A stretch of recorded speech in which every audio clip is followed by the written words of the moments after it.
नमस्कार दोस्तों। Fast IAS academy के ऑनलाइन प्लेटफॉर्म पर आपका एक बार पुनः स्वागत है। प्लिम्स 2024 फ्री टेस्ट सीरीज जो फास्ट आईएएस एकेडमी द्वारा कंडक्ट कराई जा रही है अपनी ऐप पे, और इसके जो वीडियो डिस्कशंस हैं यूट्यूब पे एज वेल एज आपके ऑनलाइन प्लेटफॉर्म ऐप पे भी अवेलेबल है। उसी श्रृंखला में आज हम लेके आए unit 9 information technology and computer का पेपर, जो कि आपने अभी लगा लिया होगा। होप करते हैं अच्छे से आपने उसको लगाया है पेपर को, और उसके बाद अब इसका डिस्कशन आप यहाँ पर सुनने जा रहे हैं। तो शुरू करते हैं लेट ना करते हुए। पहला क्वेश्चन हम देखते हैं, what are the basic function of a computer. Computer के बेसिक फंक्शंस क्या होते हैं। कुछ क्वेश्चन एमबीपीएससी बेसिक क्वेश्चन पूछती है। अभी तक के आप जो पैटर्न देखोगे, पैटर्न में देखेंगे कि अभी पिछले 5 साल से रोबोटिक्स, इंफॉर्मेशन, आर्टिफिशियल इंटेलिजेंस हो गया, ई गवर्नेंस हो गया, ई कॉमर्स हो गया। अब ई कॉमर्स तो सिलेबस में नहीं है, लेकिन e governance related question, artificial intelligence से क्वेश्चन और रोबोटिक्स से क्वेश्चन आते हुए देखेंगे। कुछ क्वेश्चन वो बेसिक सिंपल जाता है जो सभी से बन जाते हैं, उसी कैटेगरी का ये फर्स्ट क्वेश्चन है। What are the basic function of a computer. पहला, जनरेटिंग डेटा। क्या कंप्यूटर डेटा जनरेट करता है? बिल्कुल नहीं। कंप्यूटर डेटा जनरेट करके आपको नहीं देता है, डेटा उसको आपको देना पड़ता है। Making data useful. बिल्कुल, डेटा आपको यूजफुल करके देता है। आपने जिगजैग में कुछ भी उसको इन्फॉर्मेशन दी और उससे आपने डेटा प्रोड्यूस करके इन्फॉर्मेशन मांगी, तो वो इन्फॉर्मेशन आपको प्रोड्यूस करके देगा। तो सेकंड पॉइंट जो है वो आपका करेक्ट है, यहाँ पर ये ठीक है। आगे देखते हैं, स्टोरिंग डेटा एंड इन्फॉर्मेशन। बिल्कुल, आपका डेटा स्टोर करता है in the form of photos, videos, PDF format में, हर तरीके से आपका डेटा स्टोर करता है। तो थर्ड पॉइंट भी करेक्ट है। Fourth, analysing information. बिल्कुल, इंफॉर्मेशन को एनालाइज भी करके आपके लिए ये प्रदान करता है। तो आंसर इसका क्या बनेगा? 2, 3, 4। तो C is the correct answer for the question number 1। चलिए आगे बढ़ते हैं क्वेश्चन नंबर 2 की तरफ। भारत का पहला कंप्यूटर कहाँ स्थापित किया गया था? भारत का फर्स्ट कंप्यूटर कहाँ स्थापित किया गया? कोलकाता, न्यू दिल्ली, बैंगलोर, मुंबई। तो जो सही आंसर है इसका आंसर है कोलकाता। ए कोलकाता में आपका पहला कंप्यूटर जो है, आपका फर्स्ट कंप्यूटर। हम सुपर कंप्यूटर की बात नहीं कर रहे हैं, हम सिर्फ कंप्यूटर की बात कर रहे हैं। ये जो इंडियन स्टैटिस्टिकल ऑफिस था, आईएसओ, वहां पर ये हमारे कंप्यूटर को स्थापित किया गया था। कब किया गया दोस्तों? तो 1955 में ये फर्स्ट कंप्यूटर हमने स्टैब्लिश किया हमारे इंडियन स्टैटिस्टिकल ऑफिस के अंदर में। चलिए, तो आंसर बनता है आपका ए, कोलकाता। सुपर कंप्यूटर से कंफ्यूज मत कीजिएगा, सिर्फ कंप्यूटर पूछा गया है। Chip based micro processor, third question, chip based micro processor computers belong to which generation. सीधे सीधे क्वेश्चन है। फर्स्ट चैप्टर जो आपका होता है बेसिक इंफॉर्मेशन ऑफ कंप्यूटर के बारे में, किस जनरेशन में कौन से कंप्यूटर आए, first generation, second generation, third, fourth, fifth. तो ये चिप सेट जो आ रही है आजकल हम आपके सारे कंप्यूटर्स में जो देखते हैं, उसी से संबंधित एक बेसिक क्वेश्चन अगेन था। चलिए, तो किससे है? Second generation, third generation, fourth generation या आपकी फिफ्थ जनरेशन। तो आंसर इसका सीधा सीधा थर्ड जनरेशन। इसका हम क्या देख रहे हैं? आंसर है चिप्स जो आई थी वो आपकी फोर्थ जनरेशन में आई। फिफ्थ जनरेशन में जो आप देख रहे हैं वो आईसी इंटीग्रेटेड चिप्स जो आने लगी हैं, अब नैनो चिप्स जो आने लगी हैं, वो अब फिफ्थ जनरेशन में हम आपको देखने को मिल रही हैं। चलिए आगे बढ़ते हैं। Fourth question, the speedometer installed in a car is an example of. हम देखते हैं स्पीडोमीटर आपकी कार में, बाइक में, जनरली आजकल जो है वो डिजिटल मीटर्स भी आने लगे हैं, लेकिन जो लोअर सेगमेंट्स की बाइक रहती हैं, लोअर मॉडल्स रहते हैं, उनमें आज भी स्पीडोमीटर आता है। तो स्पीडोमीटर किसका एक एग्जाम्पल है, किस कंप्यूटर का एग्जाम्पल है? Embedded computer, analog computer, digital computer और हाइब्रिड कंप्यूटर। तो दोस्तों इसका आंसर है वो है सीधा सिंपल बी, एनालॉग कंप्यूटर का है, जो आप लोग सब अपनी बाइसिकल्स में, कार में, मोटर कार्स में या बाइक में देखते हैं, वो एनालॉग कंप्यूटर होता है। कुछ एडवांस में आजकल डिजिटल प्लस क्या होता है, एनालॉग आता है। तो ऐसे मॉडल्स को हम हाइब्रिड कंप्यूटर हम उनको बोलते हैं। इसका एक सबसे अच्छा एग्जांपल है ईसीजी। ईसीजी जो मशीन्स होती हैं वो हम हाइब्रिड कंप्यूटर के उनमें लेते हैं कि वो एनालॉग और डिजिटल दोनों का वो कॉम्बिनेशन होता है। एक ईसीजी अगर कहीं पूछ लिया जाए हाइब्रिड कंप्यूटर का एग्जांपल क्या है, तो ईसीजी मशीन उसका एग्जांपल होती है। चलिए आगे बढ़ते हैं। Match the following correctly. जी, अभी आ गया सुपर कंप्यूटर से रिलेटेड एक क्वेश्चन था। परम सीरीज कहां से है? अनुरम सीरीज किसने बनाया? फ्लोसोलर और पेज सीरीज है। तो ये सुपर कंप्यूटर की सीरीज है। तो ये आपको मैच करना था कि इनको बनाने वाले जो इंस्टीट्यूशंस हैं वो कौन है या क्या नाम है। तो इसका आंसर है 3241। Answer is D, 3241। तो इसका करेक्ट आंसर क्या बन जाएगा? 3241। तो देख लेते हैं, मैच कर लेते हैं। आपका परम सीरीज जो है वो बार्क बनाती है, सभी को पता है, इंपॉर्टेंट है परम सीरीज। अभी रिसेंटली परम सीरीज ने अच्छे कुछ बड़ी तादाद में कंप्यूटर्स बनाए जा रहे हैं उनके द्वारा। अनुपम सीरीज कहाँ जाएगा, सॉरी 3241, तो अनुपम सीरीज सी डेक, सॉरी अनुपम सीरीज सी डेक, फिर परम सीरीज सी डेक में जाएगा, अनुपम सीरीज बाग में जाएगा, फिर फिलोसोफर आपका अनुराग नल, ये नल से है,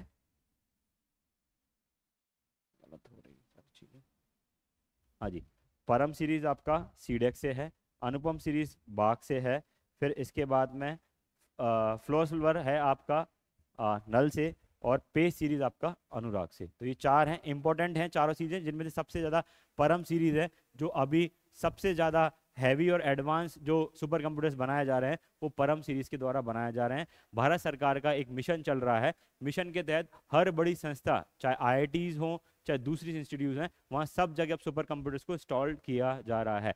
कमेंट करके बताएंगे कि भारत का सबसे फास्टेस्ट सुपर कंप्यूटर का क्या नाम है और हाल ही में उसकी क्या रैंक रही है। चलिए आगे बढ़ते हैं।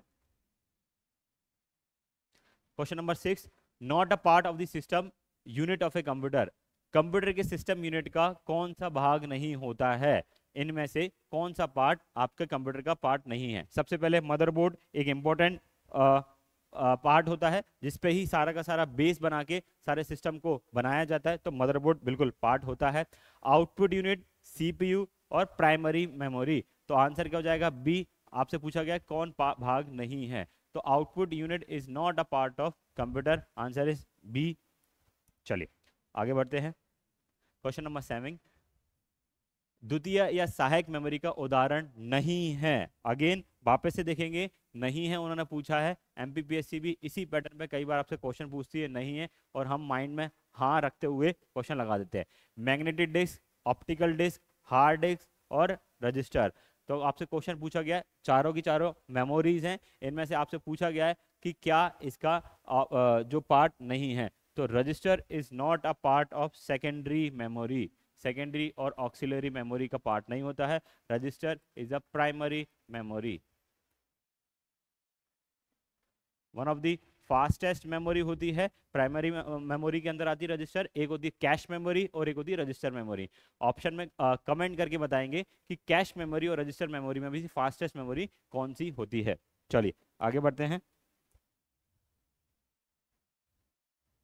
Which software runs first when the computer is turn on, जब कंप्यूटर को ऑन किया जाए तो सबसे पहला जो सॉफ्टवेयर चालू होता है वो कौन सा होता है। चलिए ऑप्शन देखते हैं, बायोस, पीओएस पोस्ट, डॉस या बॉस, तो आंसर सबको पता है कि BIOS इसका आंसर है, आंसर इज ए। जो सबसे पहले हम कंप्यूटर चालू करते हैं तो हमारा ऑपरेटिंग सिस्टम में जो होता है वो BIOS सॉफ्टवेयर होता है, वो सबसे पहले चालू यहाँ पर होता है। चलिए आगे बढ़ते हैं। क्वेश्चन नंबर 9, कंप्यूटर में कमांड्स को ले जाने की प्रक्रिया को क्या कहते हैं। The process of carrying commands in a computer is called as decoding, execute, fetching या बसेस। हाँ जी बताइए क्या होता है, सिंपल क्वेश्चन था, अगेन यहाँ पर आंसर क्या हो जाएगा बताइए। द प्रोसेस जहाँ से एक जगह से दूसरी जगह पे वो क्या कर रहा है, डेटा को ले जा रहा है, आंसर इज सी, फैचिंग। किसी भी चीज़ को या तो हम प्रोसेस करने के लिए या हार्ड ड्राइव में से डेटा उसको गैदर करने के लिए, इंजेक्ट करने के लिए बोल रहे हैं, तो उसको हम क्या बोलते हैं, फैचिंग is the right answer. Decoding सबको पता है, किसी भी चीज़ को डिकोड करना, कोड में है उसको डिकोड करना, हैक करना, तो वो डिकोडिंग वर्ड है, वहाँ से नहीं है। एग्जीक्यूट, जो कमांड्स दी गई हैं उनको वो ऑपरेट करे, उनको एग्जीक्यूट कहा जाता है। बसेस एक अलग सीरीज होती है जहाँ पर जिसका कोडिंग से या जो कमांड्स दी जा रही हैं उनसे संबंधित नहीं होती हैं। चलिए आगे बढ़ते हैं। Question number 10, which port connects a particular type of musical devices to the sound card. देखिए पहले क्या होता था, जब सीपीयू बना करते थे तो उनमें वीडियो कार्ड्स और म्यूजिक कार्ड्स लगाया जाता था, तो एक कार्ड होता था जिसके थ्रू म्यूजिक डिवाइसेस को कनेक्ट किया जाता था, तो उसको हम बोलते थे मिडी पोर्ट। अभी इनबिल्ट सारी चीज़ें आने लगी है तो ज़्यादा इस्तेमाल में नहीं होती हैं या आपको कैजुअल नहीं दिखती हैं, तो आंसर इसका क्या है, ए, मिडी पोर्ट। तो जो पोर्ट क्या करे, म्यूजिक कार्ड्स को, म्यूजिक डिवाइसेस को कनेक्ट करती है, इसको हम मिडी पोर्ट बोलते हैं। चलिए सेम इसी तरीके से वीडियो कार्ड भी होता था, लेन कार्ड भी होता था, जिससे कि लेन कार्ड के कारण से हम लेन जो इंटरनेट है लेन से हम कनेक्ट करते थे, उसके लिए लेन कार्ड लगता था। चलिए आगे बढ़ते हैं। विच of the following devices is not an input device. बिल्कुल सिंपल क्वेश्चन है, कई बार एमपीपीएससी इस पैटर्न पर क्वेश्चन पूछ चुकी है। इनपुट डिवाइस क्या है, आउटपुट डिवाइस क्या है, वायरसेस क्या है, एंटीवायरसेस क्या है। ऐसे क्वेश्चन बहुत इजी क्वेश्चन होते हैं जो आपको इजीली नंबर दिलाते हैं, उन्हीं में से एक क्वेश्चन है ये। चलिए, स्पीच रिकग्नाइजेशन। स्पीच रिकग्नाइजेशन जब आप बोल रहे हैं और बोल के वो सुन रहा है तो वो इनपुट है या आउटपुट है, वो देखते हैं। ठीक है जी, इनपुट। कैमरा, कैमरा क्या कर रहा है, आपका फोटो कैप्चर कर रहा है, बाहर आपको आउटपुट में तो कुछ नहीं देता, तो बिल्कुल कैमरा भी क्या है, इनपुट डिवाइस है। माइक, माइक क्या कर रहा है, आपसे जैसे इस माइक से मैं बोल रहा हूं तो माइक मेरी आवाज को सुन रहा है, आउटपुट नहीं देता, आउटपुट स्पीकर देता है। लास्ट है हेडफोन्स। हेडफोन क्या देता है, आउटपुट देता है, आपको म्यूजिक आपके ईयर तक पहुंचाता है। इसलिए इसमें से इनपुट डिवाइस कौन सा नहीं है, correct answer is D is the correct answer. Headphone एक क्या है, आउटपुट डिवाइस है, ना कि इनपुट डिवाइस है। चलिए, सिंपल इजी क्वेश्चन था बिल्कुल, है ना, कंफ्यूज नहीं होंगे। अगर वहां आपको लगता है एग्जाम टाइम पर कि नहीं समझ पा रहा है, इनपुट डिवाइस आउटपुट डिवाइस है, तो उसके इनपुट आउटपुट सोचें कि वो क्या देता है। माउस इनपुट देता है, आउटपुट आपको नहीं देता है। स्क्रीन है, स्क्रीन दोनों का एक एग्जाम्पल होता है। जो टच स्क्रीन होती है वो इनपुट डिवाइस भी होती है और एक आउटपुट डिवाइस भी आपकी होती है। चलिए आगे बढ़ते हैं। Can be done in CDR 12 जी।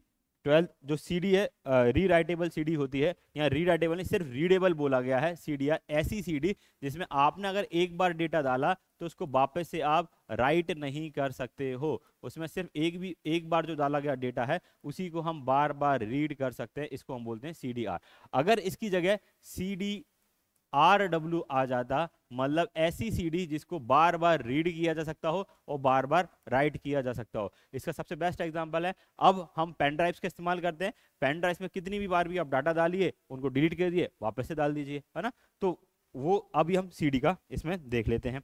चलिए, can be done in CDR read only. क्या ये रीड ओनली होती है? ठीक है जी, मान लेते हैं क्या होता है, देखते हैं आगे। Can be read and written only once, सिर्फ एक बार इसमें आप डाल सकते हो और एक बार उसको देख सकते हो। Can be read only once and written repeatedly, all of the above. तो देखिए इसका करेक्ट आंसर जो बनेगा वो बी बनेगा, कि भाई इसमें एक बार आप इसमें डेटा डाल दिया तो उसको बार बार आप देखते रहोगे, अगेन एंड अगेन इसको रिपीट नहीं कर सकते हो। चलिए आगे बढ़ते हैं। Question number 13, what is true about register memory. अभी थोड़ी देर पहले ही हम रजिस्टर मेमोरी के बारे में सुन के आए थे। हमने देखा कि रजिस्टर मेमोरी क्या होती है, one of the fastest memory एक ये होती है। चलिए देखते हैं इसके बारे में क्वेश्चन क्या पूछ रहा है। It access time is 3 to 10 nanosecond. 3 to 10 nanoseconds में ये क्या करता है, कोई भी जो कमांड दी गई है उसको एक्सेस कर लेता है। Its storage capacity is 200 byte. देखिए ये इसका फास्टेस्ट मेमोरी ये होती है, जो डेटा है उसको एक्सेस करने में ये बहुत शॉर्ट टाइम लगाती है, लेकिन 3 to 10 nano second is not the correct answer. तो पहला ऑप्शन क्या हो जाएगा हमारा, गलत हो जाएगा। सेकंड क्या है, इससे स्टोरेज कैपेसिटी इज 200 बाइट्स। तो बिल्कुल इसकी स्टोरेज कैपेसिटी क्या होती है, बहुत शॉर्ट होती है, 200 बाइट्स के कारण से होती है। तो इसका जो करेक्ट आंसर है second is the correct answer. Answer is B is the correct answer. चलिए आगे बढ़ते हैं। इसके बाद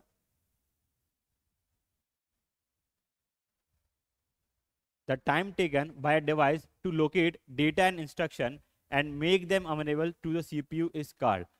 जब डेटा इंस्ट्रक्शन दिए गए, किसी भी चीज को कंप्यूटर के अंदर से ढूंढ के लेके आना है, जब वो उसको कमांड दी गई और उस कमांड से वो कितने टाइम में वो डेटा को ढूंढ के लाके आपको प्रोवाइड करा रहा है, आपको आउटपुट दे रहा है, उसको किस प्रोसेस को क्या कहा जाता है, इस संबंध में ये क्वेश्चन आपसे पूछा गया है। चलिए देखते हैं। Processing time, B access time, C response time, D clock speed. तो इसका जो आंसर है, करेक्ट आंसर बच्चा बनेगा इसका एक्सेस टाइम। एक डेटा को जब हमने यहाँ पर उसको इनपुट दिया और इस इनपुट से वो एक सिस्टम के अंदर से डेटा कहीं से लेके आ रहा है, तो इस बिटवीन जो उसको टाइम लगा है, इसको हम क्या बोलेंगे, एक्सेस टाइम बोलते हैं। ठीक है दोस्तों, क्या बोला जाएगा इसको, एक्सेस टाइम, जब वो डेटा को किसी हार्ड डिस्क की ड्राइव से लेके आ रहा है और ये प्रोसेस इतना फास्ट होता है कि हम इसको समझ नहीं पाते। हमको लगता है हमने इधर क्लिक किया और उसने डेटा आपको निकाल के दे दिया, बट इन बिटवीन जो बिहाइंड कंप्यूटर जो मदरबोर्ड काम कर रहा है, CPU काम कर रहा है, रैम काम कर रही है, वो इतना फास्ट काम करती है दूसरे को स्टॉप करके कि आपको समझ में नहीं आता, क्योंकि कंप्यूटर इतने स्पीड से काम करते हैं, इतनी फास्ट काम करते हैं, इसलिए हमें सारी चीजें नहीं दिखती हैं। पर जब वो डेटा दिया, आपने इनपुट दिया, उससे डेटा को लेके आने तक के टाइम को हम क्या बोलेंगे, एक्सेस टाइम इसको बोलते हैं। ध्यान रखिएगा इस चीज को, ऐसे क्वेश्चन कई बार आ जाते हैं। चलिए आगे बढ़ते हैं। If the file is save and the computer is turn off, does the data remain intact? अगर फाइल को सेव कर दिया गया है और कंप्यूटर को टर्न ऑफ कर दिया गया है तो क्या डेटा इंटैक्ट रहेगा? कहाँ इंटैक्ट रहेगा? चलिए देख लेते हैं। ऑप्शंस हैं रैम में, रोम में, मैग्नेटिक डिस्क में, या आपकी स्टैटिक रैम में। हाँ जी, तो हमें पता है रैम तो क्या होता है, आपके एप्लीकेशंस को ऑपरेट करने के लिए होती है। रोम रीड ओनली मेमोरी होती है, वहाँ डेटा आपका सेव होता है। तो बिल्कुल ये कहाँ रहने वाला है? रोम में तो बिल्कुल रहने वाला है। मैग्नेटिक डिस्क, जी हाँ, आपकी जो हार्ड डिस्क होती है जिसको हम स्टोरेज डिवाइस भी बोलते हैं, वो किसकी बनी होती है? मैग्नेटिक डिस्क की बनी होती है। तो बिल्कुल वहाँ पर भी रहने वाली है। और स्टैटिक रैम में भी रहने वाली है, जो चेंज होती रहती है कुछ टाइम के लिए, वहाँ पर वो स्टैटिक रैम में बनी रहती है। तो इसका जो आंसर बनेगा वो आंसर बनेगा 2, 3 एंड 4। बिल्कुल ठीक है, तो आंसर करेक्ट हो जाएगा। C is the correct answer. A RAM में नहीं होगी, रोम में होगी, मैग्नेटिक डिस्क में होगी, और स्टैटिक रैम में भी आपके रहती है। चलिए, स्टैटिक मतलब परमानेंट जो रैम है वहां पे आपकी ये रहेगी। नेक्स्ट है 1 GB में होते हैं। अब ये क्वेश्चन पहले कई बार रिपीट किए गए हैं कि 1 TB में कितना, 1 PT में कितना। तो एक ये लिस्ट है, आपको याद करना पड़ेगा। पहले तो बिट, फिर बाइट, निबल, है ना, इसके बाद में MB, KB, फिर MB, GB, TB, है ना। तो इस तरीके से आप इनको याद कर लेंगे। हर एक स्टैंडर्ड बुक्स में ये पूरा एक टेबल दी हुई होती है। यू नेवर नो, शायद कभी क्वेश्चन बन जाए। तो हमें इतना याद होना चाहिए सिर्फ कि हर जगह 1024 से क्या होता है, इसका मल्टीप्लीकेशन होता है। ठीक है, जैसे 1 MB में कितना होगा? 1024 KB होगा। ठीक है जी। फिर 1 GB में कितना होगा? तो 1 GB में होगा 1024 MB होगा। ठीक है जी। फिर 1 TB में कितना होगा? तो 1024 GB होता है। जो जनरली आजकल आप देखते हो कंप्यूटर की स्टोरेज 101 TB की या 512 GB रैम की आती है। क्वेश्चन क्या पूछा गया? 1 GB कंसिस्ट ऑफ। अब यहाँ देखिए इन्होंने क्या पूछा है, किलोबाइट्स पूछा है, बाइट्स में भी दिया है, बिट्स में भी दिया है, और मेगाबाइट में दिया है। तो सबसे सिंपल क्या है, अगर आप देखोगे तो 1 GB इज इक्वल टू कितना होता है? 1024 MB ये होता है। तो मेगाबाइट इन्होंने कितना दिया है? 104856। ये तो बिल्कुल ही सरासर गलत ऑप्शन हो गया कि भाई यहाँ पर तो ये हो ही नहीं सकता है। फिर इन्होंने पूछा है बिट में। अब ये जब बिट में करोगे तो ये फिगर बहुत लंबा जाएगा, तो आप कर नहीं सकते। तो इसका जो आंसर बनेगा आप जब देखोगे तो आप 1024 इंटू 1024 करेंगे, हम किलोबाइट में देखें तो 1024 इंटू 1024 इंटू 1024, तब जाके आपका आंसर निकल के आएगा 1048576। तो जो करेक्ट आंसर इसका बनेगा वो बनेगा ए 1048576। ठीक है, नॉर्मल प्रोसेस है। एक बार आप समझ जाओगे कि एक MB के अंदर 1024 KB, 1 GB के अंदर 1024 MB, तो उनका मल्टीप्लिकेशन ही करना होता है। चलिए next question is 17। The unit of measurement of length of a word in a computer system. बिल्कुल इजी क्वेश्चन है कि जो हम कंप्यूटर में वर्ड्स दे रहे हैं, है ना, उसमें उसका मेजरमेंट किस भाषा में किया जाता है। तो सबसे छोटी जो यूनिट होती है वो क्या होती है? बिट होती है। इसी में इसका मेजरमेंट किया जाता है। तो answer becomes a is the correct answer. चलिए, ये सिर्फ आपको बेसिक कंप्यूटर की बेसिक चीज़ें हैं। Bit, byte, kilobyte, megabyte, gigabyte, terabyte, petabyte, zettabyte, है ना, ये सारी लैंग्वेजेस हम स्टोरेज में चलती है। उन्हीं में से सबसे छोटी जो होती है वो आपकी क्या होती है? बिट होती है, जिसको हम जैसे हमने यहाँ पर लिखा 0 और एक 1, तो ये 0 1 जो है ये 2 बिट के बराबर हो गए। 1 बिट ये हो गया और 1 बिट यहाँ हो गया। तो bit is the smallest unit of measurement और उसी में हम इनको मेजर करते हैं। चलिए आगे बढ़ते हैं।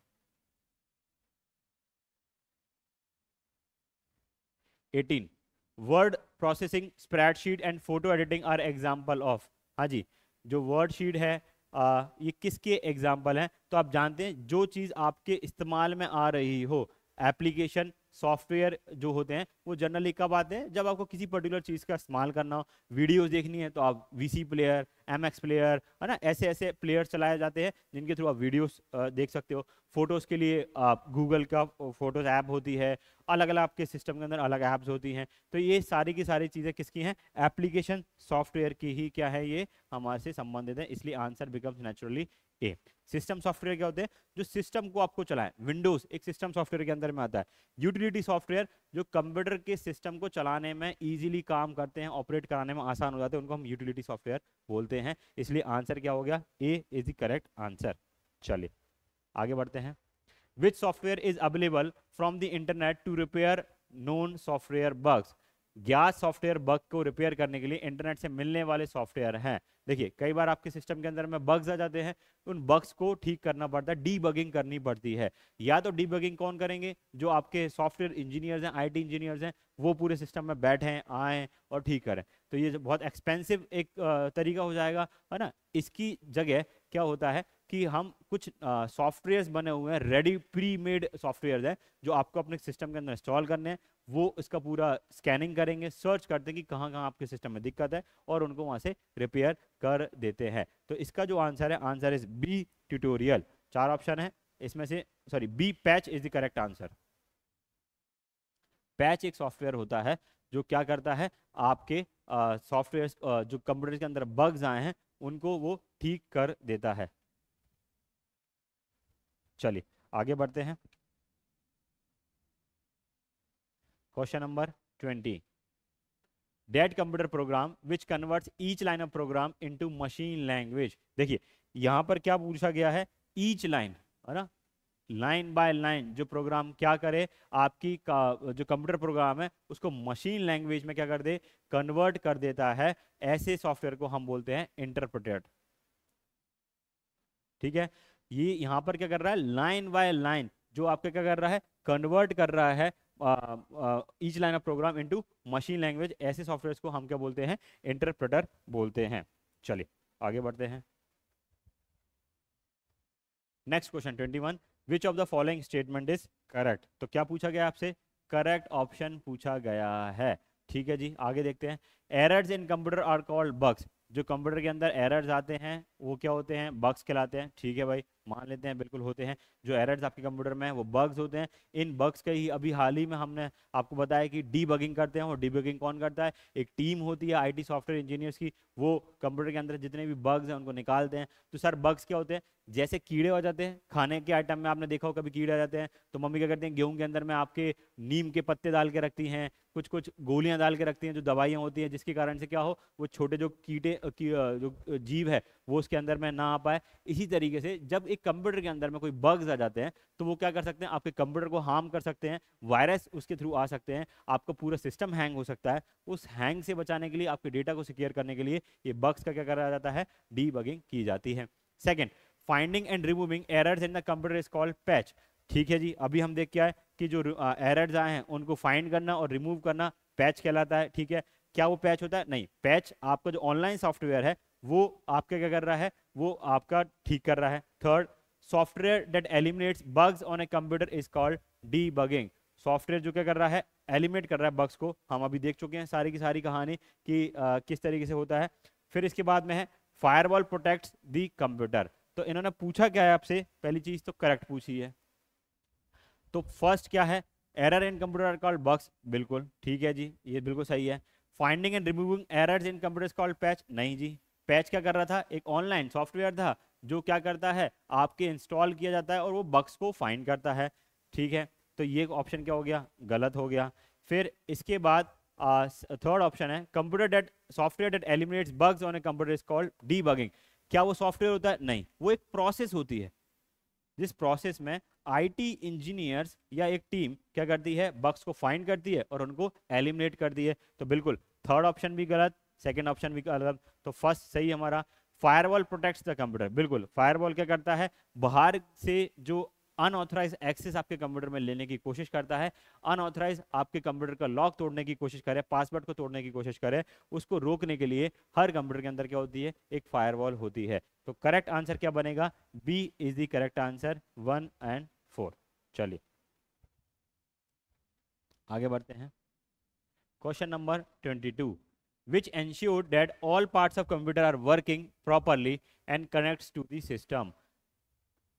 कंप्यूटर के सभी भाग ठीक कार्य कर रहे हैं तथा सिस्टम से जुड़े हुए हैं, ये सुनिश्चित किया जाता है। किसके थ्रू किया जाता है? Through booting, through processing, through desktop, through editing. देखिए, एडिटिंग तो हो ही नहीं सकता कि भाई हम किसी चीज़ की एडिटिंग करते हैं। आपने सुना है फोटोज एडिट करना, वीडियोज एडिट करना, पीडीएफ एडिट करना, तो एडिटिंग तो बिल्कुल नहीं है। तो सबसे पहले हमने एलिमिनेट कर दिया। थ्रू डेस्कटॉप, ये जो आपको स्क्रीन दिखती है, स्क्रीन पर डेस्कटॉप जो दिखता है उसके थ्रू होता है? बिल्कुल नहीं होता है, तो एक और ऑप्शन एलिमिनेट कर दिया।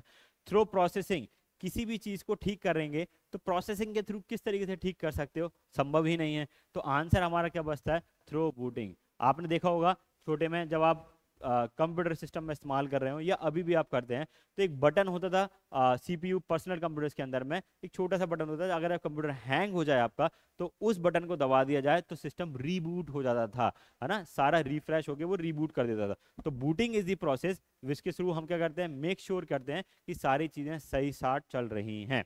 चलिए आगे बढ़ते हैं। When was Lisp language developed by John McCarthy? John McCarthy के ऊपर एमपीपीएससी क्वेश्चन पूछ चुकी है, ठीक है। अब ये पूछ रहे हैं कि जो लिस्प लैंग्वेज है, जो एआई की लैंग्वेज है, इसको किस ईयर में डेवलप किया गया है? Answer is B 1959। यहां से ही आप इसको याद कर लेंगे, लिख लेंगे, क्योंकि जॉन मैकार्थी के बारे में क्वेश्चन पूछा जा चुका है। फादर ऑफ आर्टिफिशियल इंटेलिजेंस किसे बोला जाता है? तो जॉन मैकार्थी साहब को ही बोला जाता है, उनसे संबंधित क्वेश्चन आ चुका है। अब ये नेक्स्ट क्वेश्चन बन सकता है कि जो लिस्प उन्होंने लैंग्वेज डेवलप किया था एआई के लिए, वो कब डेवलप की गई? Answer is 1959। चलिए आगे बढ़ते हैं। Question number 24, choose the odd one out. इनमें से आपको ऑड वन आउट, जो इनके फुल फॉर्म्स लिखे हुए हैं, उनमें से कौन सा गलत फुल फॉर्म था, उसको हमें मैच करना था और एलिमिनेट करना था। सबसे पहला W3 world wide Web consortium, ठीक है, इसको क्या बोला जाता है? टिम्स बर्नर ली, जो इसके क्या थे? फाउंडर थे वर्ल्ड वाइड वेब के और वर्ल्ड वाइड वेब कंजोर्टियम के। कौन थे फाउंडर? टिम्स बर्नर ली। तो क्या नाम था इसका पूरा? World wide Web Consortium. यहाँ क्या लिखा था? कैरेक्टर्स। तो ऑप्शन यही यहाँ से गलत हो गया। आगे भी देख लेते हैं। यूएसबी यूनिवर्सल सीरियल बस, जो आप यूएसबी पोर्ट्स लगाते हैं पेन ड्राइव्स के जिनमें इस्तेमाल करते हैं, उसका बिल्कुल करेक्ट है, यूएसबी सही है। यूआरआई यूनिफॉर्म रिसोर्स आइडेंटिफायर, जो आपके एक पर्टिकुलर वेबसाइट पर आपको किसी पर्टिकुलर प्लेस पे लेके जाए, उसको हम क्या बोलते हैं? यूआरआई है। जैसे एक मिंत्रा मिंत्रा पे हमने ऐप पे कोई डेटा लिया या फोटो लिया या आपने कपड़े देखे, तो पर्टिकुलर ब्रांड तक लेके जा रहा है, वो क्या करता है? यूआरआई करता है। Next is UPS uninterrupted power system, जो कि हम अपने सिस्टम के साथ इस्तेमाल करते हैं। तो बाकी सारे ठीक हैं, ये क्या है? गलत है। चलिए आगे बढ़ते हैं। Next, the use of ultra large scale integration is related to which generation? Ultra large integration, बड़ी बड़ी जो अल्ट्रा लार्ज इंटीग्रेशन होती थी, वो किस जनरेशन से संबंधित हैं? तो इसका आंसर है fifth generation is the right answer. तो आप डायरेक्टली यहाँ से इनको याद कर लेंगे, ठीक है। Fifth generation, answer is A. Ultra large scale integration is related to which? देखिए, अलग अलग जनरेशन में अलग अलग डेटा प्रोसेसिंग करना। अब जैसे जैसे जनरेशन बढ़ती जा रही है, डिवाइसेस इक्विपमेंट्स छोटे होते जा रहे हैं, लेकिन इनकी पावर बढ़ती जा रही है। अब सीपीयूज बिल्कुल छोटे आपके पाम पे आ जाते हैं, लेकिन वो इतने पावरफुल होते हैं कि आज के 20 साल पहले जो बड़े बड़े कंप्यूटर्स होते हैं, उनसे भी बेहतरीन काम वो कर पाते हैं, ठीक है। चलिए, तो फिफ्थ जनरेशन याद रखेंगे अल्ट्रा लार्ज स्केल इंटीग्रेशन से। Next is 26, simple mail transfer protocol, SMTP, जिसे हम शॉर्ट में क्या बोलते हैं? SMTP, operates on which port number? किस पोर्ट नंबर पर वो ऑपरेट करते हैं? आंसर इज C25, 25 पे वो ऑपरेट करते हैं। सिंपल मेल ट्रांसफर प्रोटोकॉल से एक और फैक्ट जो है, ये किसके लिए होता है? ईमेल को सेंड करने, रिसीव करने। तो ये sending of male and receiving of male के लिए जो प्रोटोकॉल इस्तेमाल किया जाता है, उसको हम क्या बोलते हैं? एसएमटीपी प्रोटोकॉल बोलते हैं। तो एसएमटीपी का संबंध ईमेल से है। कितने पोर्ट नंबर पर ऑपरेट करता है? तो 25 नंबर पोर्ट पर ये ऑपरेट करता है। चलिए आगे बढ़ते हैं।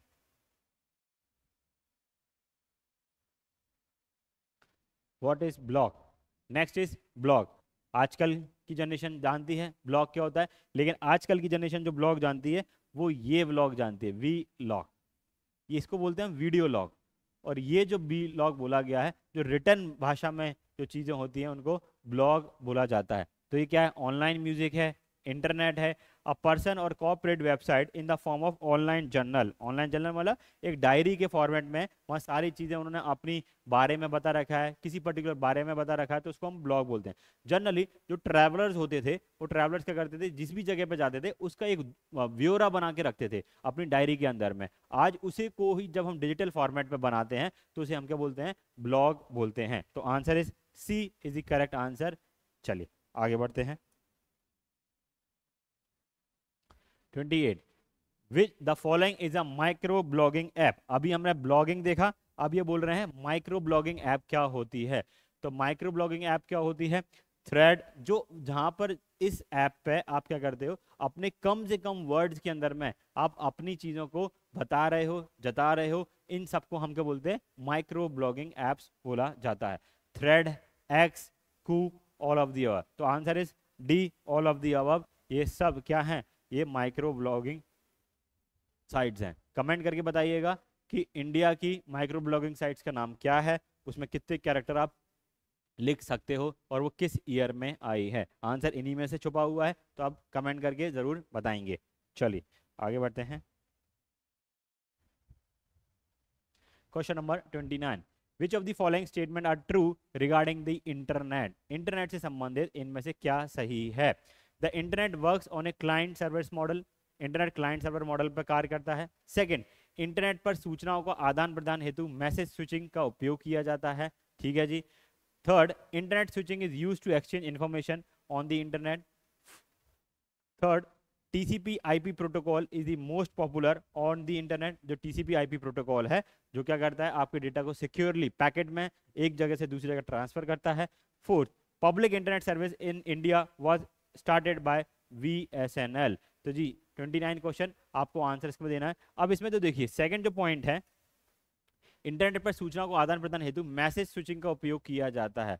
मैसेज स्विचिंग का यहाँ पर इस्तेमाल नहीं किया जाता है, हम मॉड्यूलेशन डीमॉड्यूलेशन करते हैं इंटरनेट में, है ना। तो ये आपका ऑप्शन क्या हो गया है, गलत बन जाता है। तो आंसर नेचुरली क्या बनेगा, C is the correct answer. First सही है, थर्ड सही है और फोर्थ ऑप्शन भी आपका सही है। इंटरनेट सर्विस VSNL ने, विदेश संचार लिमिटेड ने, निगम लिमिटेड ने चालू करी थी दिल्ली और मुंबई के अंदर में, बाकी जगह BSNL ने ऑपरेट किया था।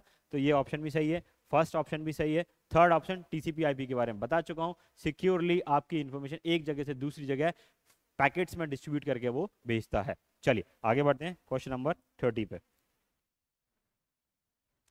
रेडियो और TV broadcasting works on which communication method. देखिए ये क्वेश्चन भी एक इंपॉर्टेंट है जो आपको आ सकता है, कई बार संभावना ऐसे क्वेश्चन की बन जाती है। सिंप्लेक्स, ड्यूप्लेक्स, हाफ प्लेक्स क्या बोला जाता है, पढ़ लेते हैं।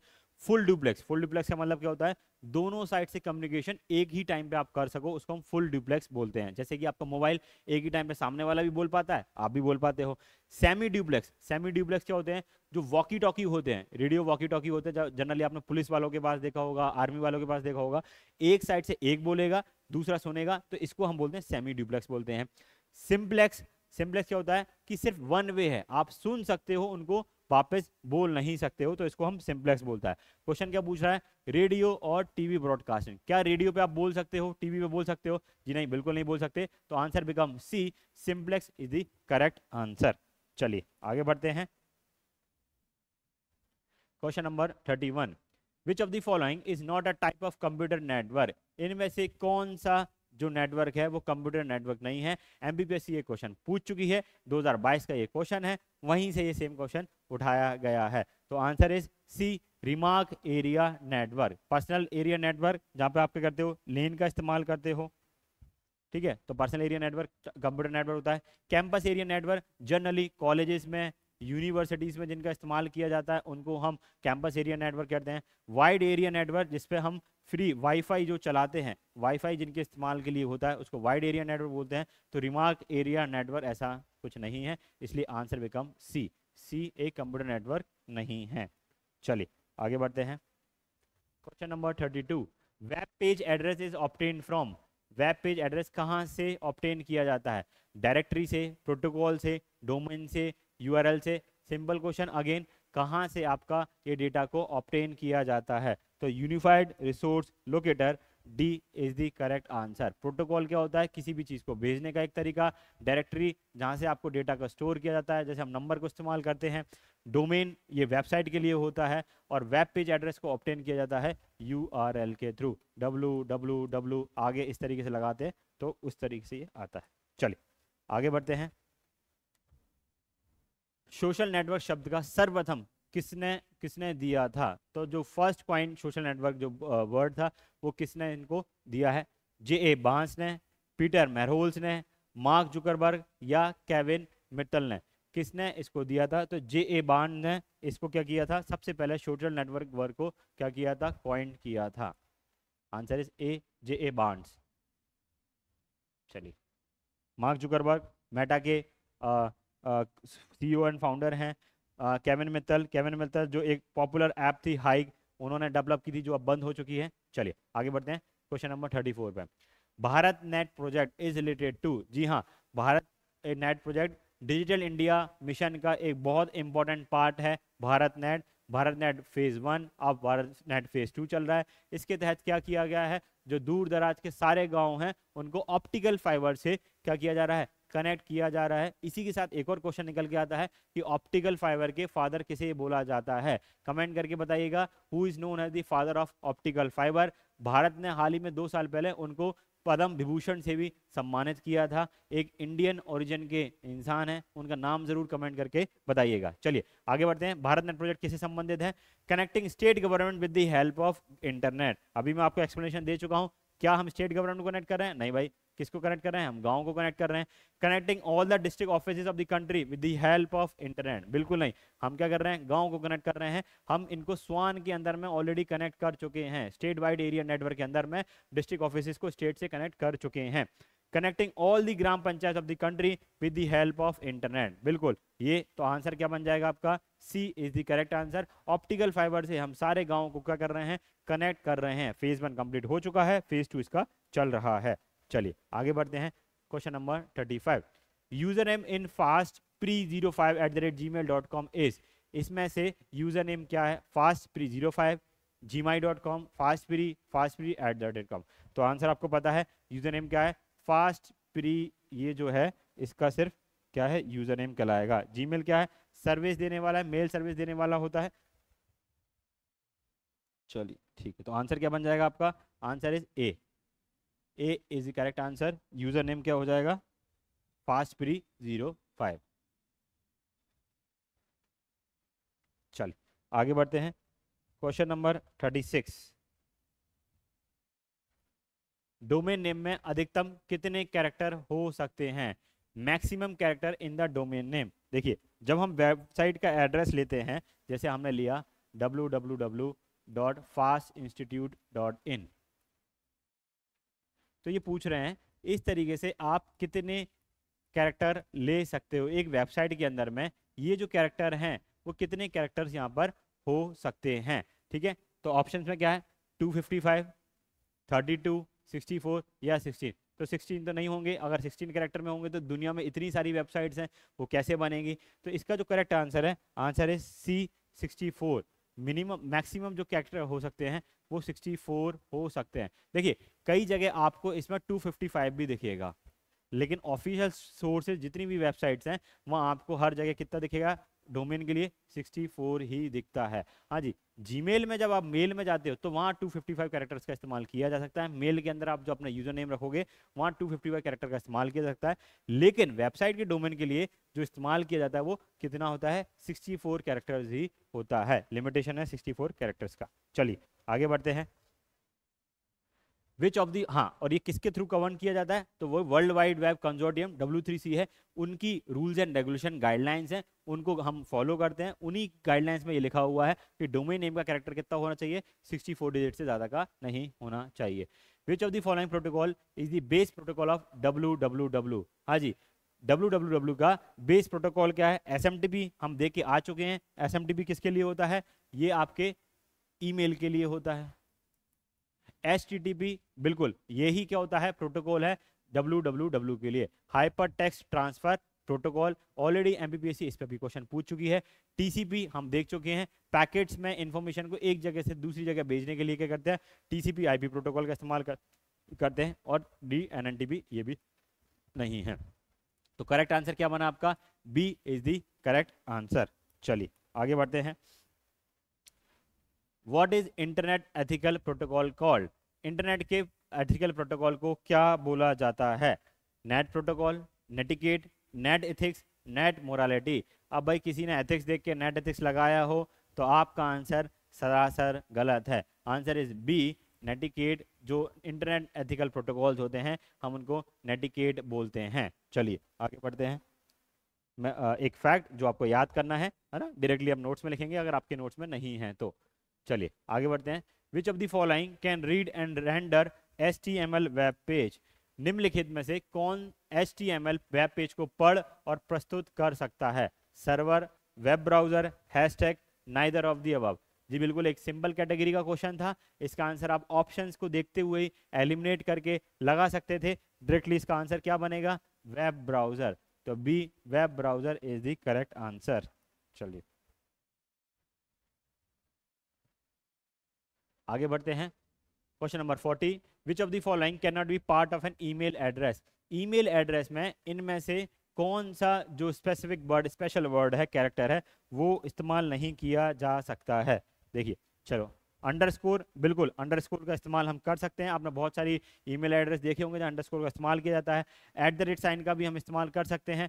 डॉट का तो बखूबी आपने देखा होगा, खुद की ही वेबसाइट नहीं बन रही तो आप डॉट का इस्तेमाल कर रहे हो, पीरियड का इस्तेमाल कर रहे हो। जो स्पेस है, आप दो वर्ड के बीच में स्पेस नहीं दे सकते हो। इस तरीके से एक ईमेल आईडी नहीं बना सकते हो। तो आंसर बिकम ए, स्पेस का इस्तेमाल नहीं किया जाता है। चलिए आगे बढ़ते हैं। Question number 41, what is correct about national information centre network? NICNET के बारे में क्या सही है? निकनेट एक इंपॉर्टेंट ऑर्गेनाइजेशन, इंस्टीट्यूशन है भारत के अंदर में, जो क्या करती है, इंटरनेट को अवेलेबल कराती है, वेबसाइट को, सरकारी वेबसाइट्स को अपडेट रखती है, उनको सिक्योरिटी से जो थ्रेड है, थ्रेड को एलिमिनेट करने की कोशिश करती है। तो निकनेट एक वो संस्था है। ठीक है, चलिए अब पढ़ते हैं इसके बारे में। All the central universities of the country will be linked together. ये निकनेट का काम है क्या, देखते हैं आगे। B, headquarter and district headquarters of all the states of the country will be linked together. Under this the district headquarter and block level headquarters of all the states and union territories will be linked together, neither of the above। ठीक है, तो निकनेट का जो main काम है वो काम है कि देश के समस्त राज्यों के मुख्यालय तथा जिला मुख्यालयों को आपस में जोड़ने। तो आंसर इज बी, ये निकनेट ऑलरेडी हमारे यहाँ क्या कर चुका है, जी हाँ, निकनेट हमारे जितने भी देश के राज्य के डिस्ट्रिक्ट हेड्स हैं, जिला कलेक्टेड लेवल पे, जिला लेवल पे जितने भी ऑफिस हैं, उनको पूरी तरीके से कनेक्ट किया गया है। स्टेट लेवल पे, स्टेट को नेशनल लेवल पे कनेक्ट किया गया है। चलिए आगे बढ़ते हैं। स्वान एक इसके लिए प्रोग्राम चलाया गया था जो 2005 में आया था। चलिए आगे हैं। अपने वेब ब्राउजर में सहज कर किसी पसंदीदा वेबसाइट को जल्दी एक्सेस करने का एक तरीका। The way to quickly access a favourite website by saving it in your web browser through, क्या होता है, आप सब लोग इस्तेमाल करते हो, बताने की जरूरत नहीं है, सिंपल सा आंसर है बी, बुकमार्क। किसी भी वेबसाइट को जो आप बार बार रिपीटेडली क्या कर रहे हो, एक्सेस कर रहे हो, तो हम उसको जनरली क्या कर लेते हैं, बुकमार्क कर लेते हैं। चलिए आगे बढ़ते हैं। क्वेश्चन नंबर 43, जी टोपोलॉजी, इंटरनेट से रिलेटेड टोपोलॉजीज में एमपीपीएससी खासा इंटरेस्ट पिछले 3 साल से दिखा रहा है। आप एक्सपेक्ट कीजिए कि आपको ये टोपोलॉजी वगैरह से क्वेश्चन आएगा। उसी में से एक क्वेश्चन ये है, which topology requires a repeater along with a node? Node के साथ रिपीटर का किस में इस्तेमाल किया जाता है? चलिए देखते हैं। Mesh topology, ring topology. Mesh क्या होती है, एक दूसरे से कहीं भी कनेक्टेड है, इस तरीके से पूरी कनेक्टेड है ना, हर जगह कनेक्टेड है, मैश टोपोलॉजी होता है। ट्री टोपोलॉजी है, ट्री टोपोलॉजी के अंदर क्या है, कुछ शाखाएं हैं, इस एक नोड के थ्रू बहुत सारे क्या है, कंप्यूटर्स कनेक्टेड हैं। स्टार टोपोलॉजी, स्टार टोपोलॉजी इस तरीके से होती है। और आखिरी है रिंग टोपोलॉजी, रिंग के फॉर्म में है और यहाँ से ये नोड्स कनेक्टेड हैं। तो किस में आपको रिपीटर और नोड लगता है, जी बताइए। 43 का answer is D, ring topology is the correct answer. Ring में हमें रिपीटर और नोड्स की जरूरत पड़ती है। चलिए आगे बढ़ते हैं। Question number 44, Prolog language was developed by, हाँ जी, प्रोलॉग लैंग्वेज को किसने डेवलप किया है? सिंथिया ब्रेजल। सिंथिया ब्रेजल का कमेंट करके बताइएगा किसके लिए फेमस है। शायद ये वही हैं जिन्होंने सबसे पहला सॉफ्टवेयर लिखा था, है ना, उसके बारे में तो वो सिंथिया ब्रेजल हैं। जॉन मैकार्थी साहब के बारे में हम जानते हैं। फिर है एलन कोलोमेलर और एलन ट्यूरिंग। एलन ट्यूरिंग क्या होता है? एआई की टेस्ट करने के लिए उन्होंने टेस्ट कंडक्ट किया था। तो आंसर इज सी एलन कोलोमेलर इसका करेक्ट आंसर है। प्रोलॉग लैंग्वेज किसने डेवलप की है? एलन कोलोमेलर ने इसको डेवलप किया है। चलिए आगे बढ़ते हैं।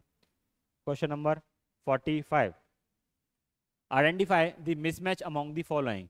इनमें से क्या मिसमैच है? देखिए अब ये एक इस तरीके क्वेश्चन दिया गया है जहां आपको चीजें समझ में आना चाहिए कि इसमें से ऑड वन आउट क्या है ना। ऑड वन आउट इसमें से निकालना था हमें। तो यहाँ पूछा गया है Microsoft Edge, Netscape navigator, वेबोपीडिया, Google Chrome. तो देखिए ऑड वन आउट क्या है यहाँ पर? वो है वेबोपीडिया। वेबोपीडिया को छोड़ के बाकी ये जो तीनों हैं ये क्या हैं? आपके ब्राउजर हैं, वेब ब्राउजर हैं। वेबोपीडिया क्या है? एक इंफॉर्मेशन देने के लिए जगह बनाई गई है। तो ये वेब ब्राउजर नहीं है, इसलिए हमने ऑड वन को क्या कर दिया? यहाँ से एलिमिनेट कर दिया। तो करेक्ट आंसर क्या बन गया यहाँ से? सी। चलिए आगे बढ़ते हैं। क्वेश्चन नंबर 46 में, the following is not a search engine. इनमें से कौन सा सर्च इंजन नहीं है? चलिए ऑप्शन देखते हैं। लाइकोस, आस्क, मोज़ेक और येंडेक्स। ये क्या पूछ रहे हैं? देखो सर्च इंजन पूछ रहे हैं। कई बार आपको ऐसे वर्ड्स भी दिखेंगे जो सर्च इंजन और वेब ब्राउजर दोनों में इस्तेमाल किए जाते हैं, है ना।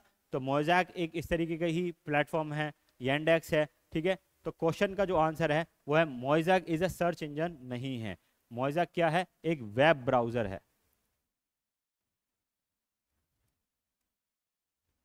ये क्या है? एक वेब ब्राउजर है, ना कि सर्च इंजन है।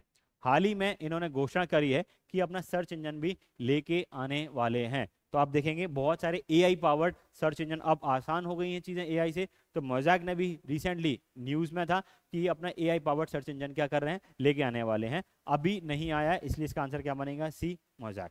चलिए आगे बढ़ते हैं। ई प्रोक्योरमेंट किसका एग्जाम्पल है? हाँ जी, एक क्वेश्चन 2023 के पेपर में भी इसी तरीके से देखा गया कि ई प्रोक्योरमेंट सरकार द्वारा किया जाता है, वो किसका एग्जाम्पल है? चलिए देखते हैं। गवर्नमेंट टू गवर्नमेंट, क्या गवर्नमेंट दूसरे गवर्नमेंट से कर रहा है क्या? बिल्कुल नहीं। Government to citizen, government to citizen नहीं है। गवर्नमेंट टू सिटीजन के लिए कौन सा अलग अलग ऐप्स होते हैं, जिसमें से एक जैम पोर्टल है, वो भी गवर्नमेंट टू बिजनेस के लिए है, और गवर्नमेंट टू एम्प्लॉय। तो करेक्ट आंसर जो बनेगा इसका वो ऑप्शन है आपका सी, गवर्नमेंट टू बिजनेस ही होता है जिसके थ्रू हम ई प्रोक्योरमेंट कर रहे हैं। और इसके लिए जो प्लेटफॉर्म इस्तेमाल किया जाता है वो है जैम पोर्टल। जैम पोर्टल का हम क्या कर रहे हैं? इसके अंदर में इस्तेमाल कर रहे हैं बखूबी। सरकारी दफ्तरों के अंदर में सरकारी डिपार्टमेंट जैम पोर्टल के थ्रू अपनी जो भी रिक्वायरमेंट होती है वहाँ पोस्ट कर देते हैं, और जो सस्ते दाम पर उनको दे के जाएगा, अच्छी क्वालिटी अच्छी सर्विसेज के, उसको वो वहाँ से कॉन्ट्रैक्ट दे दिया जाता है। चलिए आगे बढ़ते हैं। Question number 48, which of the following does not support user datagram protocol. इनमें से कौन सा जो यूजर डेटा प्रोटोकॉल है उसको सपोर्ट नहीं करता है? Network file system, domain name system, simple network management protocol और रिलायबिलिटी। तो आंसर इज 48 का आंसर क्या है? D is the correct answer, reliability. Data program protocol में रिलायबिलिटी नहीं होती है। चलिए आगे बढ़ते हैं। Next question simple conceptual question, simple व्यवहारिक क्वेश्चन से क्वेश्चन है, paying electricity bill at home is an example of what? Government to government, government to citizen, government to business, government to employ. आसान है, आप जानते हैं इसका आंसर क्या है? B is the correct answer, government to citizen के लिए ये क्या है? होता है। चलिए आगे बढ़ते हैं। घर बैठे आपको सुविधा होती है, आज हम ऑनलाइन पेमेंट कर देते हैं सॉफ्टवेयर के थ्रू, अमेजोन के थ्रू, पेटीएम के थ्रू, या डायरेक्टली आप उनकी वेबसाइट पर भी जा सकते हैं। Question number 50, match the e governance project and state government. किस किस ई गवर्नेंस प्रोग्राम को कौन सी सरकार ने चलाया है? वहां से क्वेश्चन ये पूछा गया है। चलिए, ई सर्विस, भूमि प्रोजेक्ट, ग्राम संपर्क प्रोजेक्ट और सारथी प्रोजेक्ट। ठीक है, ये चार आपसे ऑनलाइन ई गवर्नेंस के प्रोजेक्ट पूछे गए हैं। तो देखिए, जो आपका ई सर्विस है, ई सर्विस किससे संबंधित है, वो है आपका आंध्र प्रदेश से संबंधित है। फिर इसके बाद जो भूमि प्रोजेक्ट है वो भूमि प्रोजेक्ट कर्नाटक से संबंधित है। माइनिंग में उन्होंने अपने सॉफ्टवेयर इसको भूमि प्रोजेक्ट को चालू किया था, माइनिंग की लीज के लिए इन्होंने भूमि प्रोजेक्ट चालू किया था। इसके बाद में ग्राम संपर्क जो एक जो प्रोजेक्ट है वो किसका है, मध्य प्रदेश का है। और सारथी जो ऐप है वो किसकी है, राजस्थान की है। तो इस अकॉर्डिंग आपका आंसर बनेगा C2314। तो करेक्ट आंसर क्या है जी, सी इज द करेक्ट आंसर। इनको नोट डाउन कर लें और इनको मेमोराइज भी कर लें। चलिए आगे बढ़ते हैं। Question number 51, what is the name of the efforts being made by the government of India to meet the government requirements of cloud computing.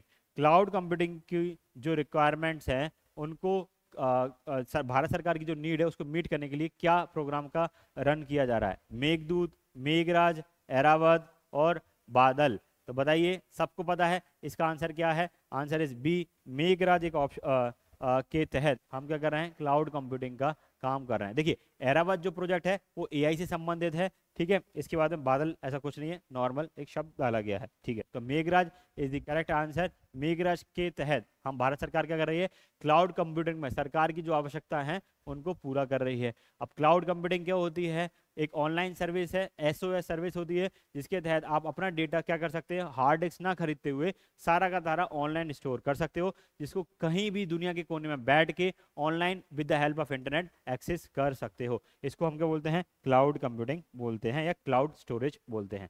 चलिए आगे बढ़ते हैं। Question number 52, which scheme has been started to minimize the use of paper in government offices। Government offices में क्या कर रहे हैं हम, कागज कम से कम लगे, मिनिमम वेस्ट हो, एनवायरमेंटल को हार्म कम हो, इसके लिए हम क्या कर रहे हैं, ई ऑफिस स्कीम के तहत ये सारे कर रहे हैं। सब चीजें क्या कर रहे हैं, ऑनलाइन फॉर्म में करते जा रहे हैं। तो आंसर इज ए, डायरेक्टली मैं आपको बता रहा हूं, डिस्कशन इसका नहीं करा रहा। चलिए आगे बढ़ते हैं। Question number 53, one step for you is the motto of which initiative. One step for you इनमें से किसका इनिशिएटिव है, e Kranti, national e governance plan, digital India initiative, none of these. तो आंसर इज बी, ये national e governance plan का ही क्या है, एक इनिशिएटिव है, एक स्टेप आपकी तरफ। वन स्टेप फॉर यू ये नेशनल ई गवर्नेंस प्लान का प्रोजेक्ट है। चलिए आगे बढ़ते हैं। Question number 54, following is not correctly match. क्या बोला गया है, नॉट करेक्टली मैच। क्या पूछ रहे हैं, अभी ईयर्स पूछ रहे हैं, कौन सी चीज किस टाइम पे आई, world wide web, national informatics centre, NIC net, my governance portal, ये चार चीजें पूछी गई हैं। देखिए निक नेट अगर आपने पेपर ढंग से लगाया होगा तो निक नेट ऑलरेडी हम पीछे पूछ चुके हैं, तो निक नेट वहां से आप क्या कर सकते थे, कोरिलेट कर सकते थे कि कब ये आया, ठीक है। फिर उन्होंने पूछा है वर्ल्ड वाइड वेब कब आया, बिल्कुल 1989 में आया। निक नेट 1975 में आया, बिल्कुल नहीं, कब आया, 1976 में ही आया। माई गवर्नेंस पोर्टल कब आया, सॉरी निक, एक minute, national informatics centre, sorry NIC जो है वो 1975 की जगह नहीं 1976 में आया था। बाकी सारी चीजें क्या है, प्रॉपर अपनी जगह है। निकनेट 1987 में, माई गवर्नेंस पोर्टल कब आया, 2014 में ये आया। जब मोदी गवर्नमेंट आई तो उन्होंने अपना माई जीओवी के नाम से एक पोर्टल चालू किया गया, जिसमें जो सिटीजन थे वो क्या कर सकते थे, अपनी शिकायतें, अपनी राय जो है वो दे सकते हैं। अभी भी ये ऑपरेशनल है, किसी भी कानून से संबंधित आपको अगर कोई सुझाव देने हैं तो सरकार को आप दे सकते हैं। कोई किसी आइडिया पे आपको सुझाव आता है तो वो भी आप यहाँ पर दे सकते हैं, ठीक है। चलिए आगे बढ़ते हैं। Question number 55, when was adopt anganwadi scheme started in Madhya Pradesh. एक आंगनवाड़ी को अडॉप्ट करने का प्रोग्राम कब से चालू किया गया है, आंसर है सी 2022। 2022 से क्या किया गया है, अडॉप्ट आंगनवाड़ी प्रोग्राम चालू किया गया है। आंगनवाड़ी की समस्याओं को दूर करने के लिए, वहाँ पर बेहतर सुविधाएं मिल सकें, अच्छी फैसिलिटीज दे सकें, उसके लिए हमने क्या किया गया है, एक प्रोग्राम चला जिसका नाम है अडॉप्ट आंगनवाड़ी। चलिए आगे बढ़ते हैं। Question number 56, what is the bandwidth of GPS transmission. देखिए ऐसे क्वेश्चन भी एमपीपीएससी पूछ रहा है, बैंडविड्थ पर क्वेश्चन पूछ लिया जाता है, तो जो बेसिक चीजें हैं उनकी बैंडविड्थ को तो हम याद कर ही सकते हैं। जीपीएस आप डेली बेसिस पे अपने फोन्स में है ना, किसी भी जगह को सर्च करने के लिए, किसी भी लोकेशन पे पहुंचने के लिए हम इस्तेमाल करते हैं। तो जीपीएस की बैंडविड्थ क्या होती है, answer is B 1227 megahertz to 1575 megahertz. ये इसकी बैंडविड्थ होती है। डायरेक्टली आप क्या करेंगे, इसको याद कर लेंगे। Answer is B. चलिए आगे बढ़ते हैं। Question number 57, which of the following is the component of communication system. Communication system का क्या क्या कंपोनेंट होते हैं। सबसे पहले कम्युनिकेशन चैनल, एक चैनल चाहिए, एक पर्टिकुलर प्लेटफॉर्म होना चाहिए जिसपे आप कम्युनिकेशन कर सकते हैं। मोबाइल पे करना है, सैटेलाइट फोन पे करना है, रेडियो पे करना है ना, किसके तहत करना है, वीडियो कॉन्फ्रेंसिंग के तहत करना है, तो कम्युनिकेशन चैनल होना चाहिए। दूसरा ट्रांसमीटर होना चाहिए, एक रिसीवर होना चाहिए, और ऑल ऑफ दीज। तो आंसर जो है इसका ये D is the correct answer. इन सारा तीनों चीज़ों की हमें क्या पड़ेगी, ज़रूरत पड़ती है, तब जाके आप क्या कर सकते हो, किसी के साथ कम्युनिकेशन क्या कर सकते हो, स्टैब्लिश कर सकते हो। कम्युनिकेशन चैनल, ट्रांसमीटर, रिसीवर, ये तीनों चीज़ें होना चाहिए। चलिए आगे बढ़ते हैं। Question number 58, direct to home service started in India in. DTH सेवा को भारत के अंदर में कब शुरुआत की गई। तो डीटीएच सर्विसेज की भारत के अंदर शुरुआत जो की गई वो था 2003 में।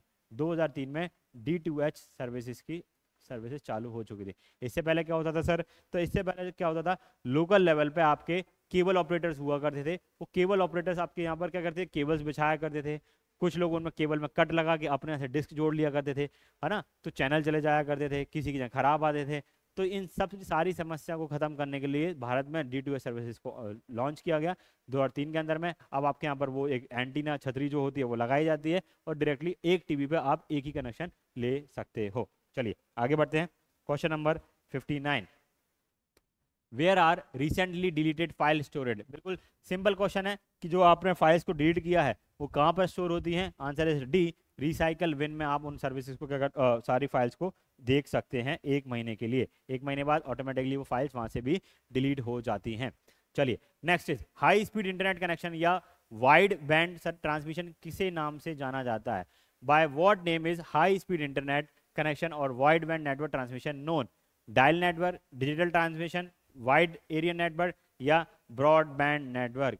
जी हाँ बताइए किसके नाम से जाना जाता है। आप सबको पता है इसको हम क्या बोलते हैं, ब्रॉडबैंड नेटवर्क बोलते हैं। जो सब दूर दराज के एरिया में भी आपको अवेलेबल हो जाए तो हम इसे क्या बोलते हैं, ब्रॉडबैंड नेटवर्क बोलते हैं। सर वाइड एरिया नेटवर्क भी हमने सुना है, नहीं, वाइड एरिया नेटवर्क जो होता है उसके लिए करते हैं वाईफाई फ्री, मतलब हाँ केबल्स ना हो उसके थ्रू हम जब इंटरनेट प्रोवाइड करते हैं तो उसको वाइड एरिया नेटवर्क में हम वैन में लेके आते हैं। ब्रॉडबैंड एक जगह से अति दूर जगह पर जब इस्तेमाल किया जा रहा है तो ब्रॉडबैंड नेटवर्क का हम इसमें इस्तेमाल करते हैं। चलिए हाई स्पीड के इंटरनेट 1 गीगाबाइट जब हम ट्रांसमिशन करें उन सब में इनका इस्तेमाल किया जाता है। चलिए आगे है 61, what is the first stage in the country to produce optical fibre.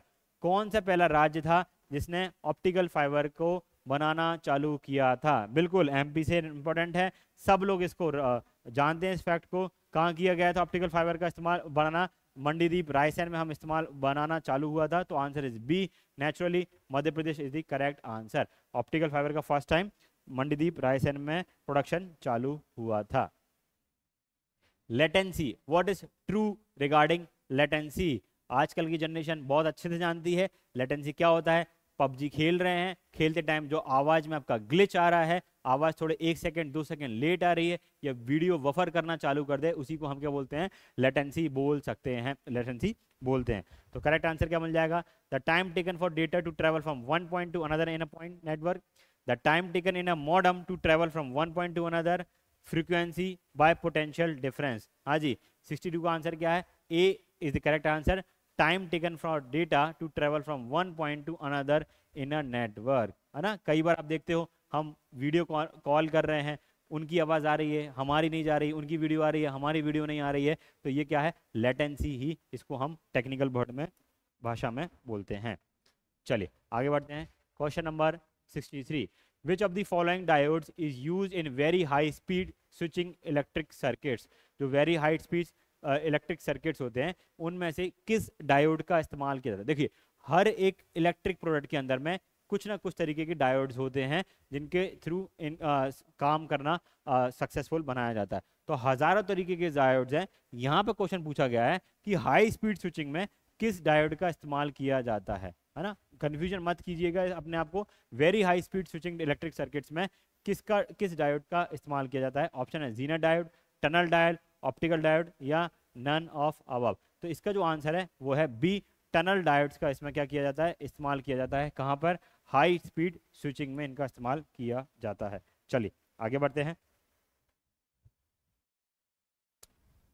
The boundary form between P and and substance is called. हाँ जी, ये क्वेश्चन भी रिपीटेड क्वेश्चन है, एमपीपीएससी ये क्वेश्चन को पूछ चुकी है कि भाई ये जो पी एंड एंड पैनल्स हैं उनके बीच में कहाँ ये क्या बॉन्ड बनता है। तो इसका जो आंसर है, आंसर इज डी, क्या है? जंक्शन उसको हम बोलते हैं। जो पी, इधर आपके पी बॉन्ड्स हैं,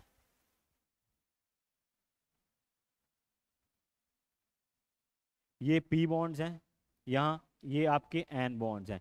इनके बीच में इस लेयर पे जब क्या हो जाए, ये पी और एन बॉन्ड्स यहाँ चिपक जाते हैं, इस एरिया को हम क्या बोलते हैं? जंक्शन बोलते हैं। तो आंसर इज डी। चलिए आगे बढ़ते हैं।